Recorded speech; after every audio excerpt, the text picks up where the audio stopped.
Hi, everyone. Harry here to talk about Trump's making noises about trying to acquire Greenland, take over the Panama Canal, even quips about making Canada a 51st state. Now, there are a couple ways to look at this.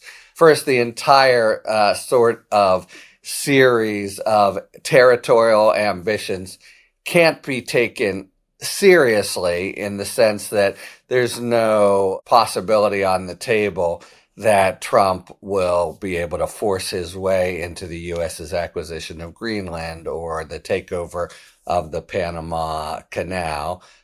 So, in one sense, it's Trump basically playing, you could say Trump being Trump, but I think that makes it much more benign. Trump being an expansionist territorial asshole to the world. So the sorts of things that he does to provoke domestically, he's trying to do internationally, and this is both quite an attention-grabbing maneuver. You know, he's looking like the most, a page out of the 19th century and manifests destiny, and this will be the United States. So, in a sense, it's a very good rhetorical flourish to his base of making America great again, or making America into a imperialist, territorial expansionist nation again. And the whole sort of stance of it, of course, it's something like out of Mad Max. He's beating the drums on the sidelines, as if he is going to go to war with the world. And he actually said with Greenland, the United States, it's absolutely necessary. That certainly sounds like the words of someone who's, has really made it an earnest proposal. That we have that security, and it sounds like nothing so much as Germany and Hitler in the early 30s taking land and saying they need breathing room. That was the term in German, Lebensraum or something, breathing room. That's what he sounded. So he's playing like a little Hitler. Now, recall in his first tour as president, he was really reviled or mocked even as president. Remember his pushing his way to the front to shake people's hands, and just the general kind of body language where all the, at the G7 meetings or whatever, who let this yokel into the room. And, I think Trump always wants to be feared, and certainly not patronized or looked down to in that way. Of course, he spent, we're told, and his lifetime in that position in New York real estate. He's in the, I think, the guise of his New York real estate mode, where he knows people don't respect him, and he makes trouble and threats. And then, and this is, I think, the second point here, if there's a kernel of seriousness to this, it's ambitions to try to do the classic Trump shakedown move rather than negotiating or treating partners as equals.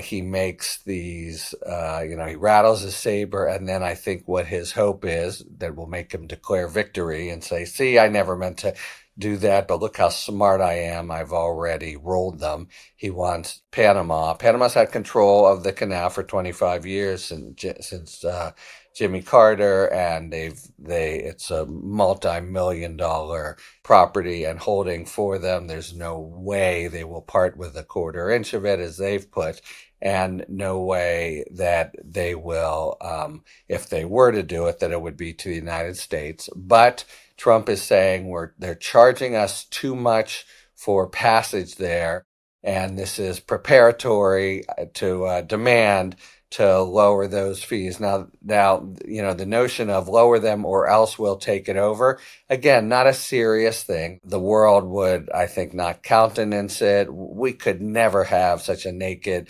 kind of let's take over Panama Canal as a military operation. So in that sense, it's an empty threat, and it's more than an empty threat. I mean, it really exposes him as the same guy he is in the U.S. with his that caused 7 times over bankruptcies, and he just doesn't have any kind of. He's incapable, I think, of treating countries with respect, which would seem to be the absolute core element of any kind of 21st century relationship. So Panama is quick to say, "No way, are you kidding me?" Denmark is quick to say, "No way, are you kidding me?" in a scoffing way. But Denmark and Panama, but also NATO has to be thinking, "Oh God, here we go, this asshole having to grab attention." And make all eyes be on him by saying completely outrageous, jerky things that he's we know he's not going to do. But the idea with Panama that they would take it over, he'll declare victory if they lower prices. And then Greenland's trickier. Greenland is I'm no expert on Greenland. I think there's probably half a dozen Greenlandologists in the world, but they've got very important natural resources. And of course, just as a landmass, you could see in a sort of 19th century, almost a risk game, who takes over and armies en masse, something like Greenland would matter to protect the United States from what? Denmark or, Spain coming over. But it's fanciful now. And is there an end game here, as there might be in Panama? I tend to doubt it. It was something he said in the first term. Apparently his supporters and circle, when the press came to them and said, "What is he talking about?" So they were like, I don't know. This just sort of came up. We do know with Trump that he goes back and back to the same sorts of themes or goals or ambitions. So this is a throwback to the first term. And, what could possibly it be preparatory for?